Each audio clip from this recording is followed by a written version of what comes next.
5 time نماز پڑھنا پابندی سے آسان نہیں ہے بلکہ بہت زیادہ مشکل ہے. یہ وہی کر سکتا ہے جس کا واقعی اللہ پر ایمان ہو, کیونکہ ایک دن کی بات تھوڑی ہے. ہر تھوڑی دیر میں نماز کا ٹائم شروع ہو جاتا ہے.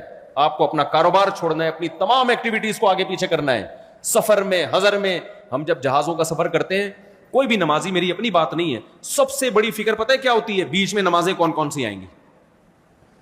جو شخص بھی نمازی ہوگا نا, جہاز میں سفر کرے, ٹرین میں سفر کرے, بس میں سفر کرے, اس کے لیے سب سے بڑی ٹینشن کیا ہے؟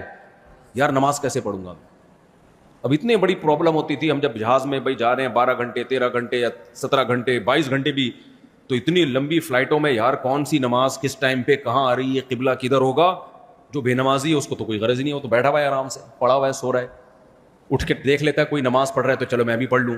لیکن جس کو نماز کی حفاظت کرنی ہے اس کے لیے سفر میں سب سے بڑی ٹینشن کیا ہے؟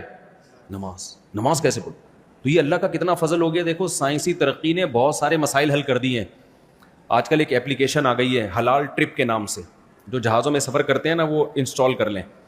حلال ٹرپ کے نام سے, اس میں کیا ہوگا, آپ اپنی فلائٹ کا ٹائم لکھو, یہ جہاز یہاں فلائٹ نمبر ڈالو اور لکھ دو کہ یہاں سے لے کے کس ملک میں جا رہا ہوں میں, تو وہ لوکیشن ڈال دو اس میں, یعنی وہ خود پوچھ لیتا ہے آپ سے, جو سوال پوچھے اس کا جواب دے دو بس, اب میں کیا ڈیٹیل میں جاؤں. جب آپ وہ حلال ٹرپ ڈاؤن لوڈ کرو گے تو جو پوچھے اس کو بتا دو. آپ بتاؤ گے نا تو وہ نمازوں کا ٹائم بتا دے گا. جہاز میں یہ بتائے گا کتنے بج کے کتنے منٹ پہ ظہر کا وقت شروع ہو رہا ہے, کتنے بج کے کتنے منٹ پہ عصر کا وقت شروع ہو رہا ہے, کتنے بج کے کتنے منٹ پہ مغرب کا وقت شروع ہو رہا ہے. اور جب مغرب کا وقت ہوگا تو وہ تیر کے نشان سے بتاتا بھی یہ قبلہ کدھر ہوگا. میں نے 5-6 مرتبہ اس کو ٹرائی کیا, بالکل ایکوریٹ بتا رہا ہوتا ہے وہ. تو یہ بہت بہترین طریقہ ہے نمازی لوگوں کے لیے. اس میں آپ کو یہ آسانی شریعت نے دی ہے کہ 2 نمازیں اکٹھی بھی پڑھ سکتے ہو, کیونکہ جہاز میں وضو کرنا بڑا مسئلہ ہوتا ہے, تو پھر کھڑے ہو کے نماز بھی بہت دفعہ نہیں پڑھنے دیتے. تو اس کا طریقہ یہ ہے کہ آپ اس میں یہ نہ دیکھو ظہر کا وقت شروع کب ہو رہا ہے, بلکہ یہ دیکھو ظہر کا وقت ختم کب ہو رہا ہے. تو جو ختم ہونے کا ٹائم ہے میں وہ اس کو فالو کرتا ہوں. مثال کے طور پر اس میں لکھا ہے, اچھا اس میں 2 ٹائم آ رہے ہوتے ہیں.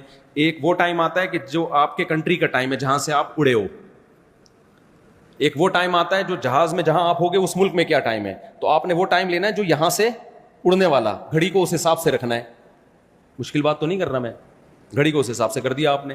جیسے ہم جب کراچی سے اڑے تو فرض کرو یہاں رات کے 9 بج رہے ہیں, یہ والی گھڑی چینج نہیں ہوتی. موبائل جو ہے نا وہ جس ملک میں جہاز جائے گا اس حساب سے اپنے آپ کو چینج کر لیتا ہے موبائل.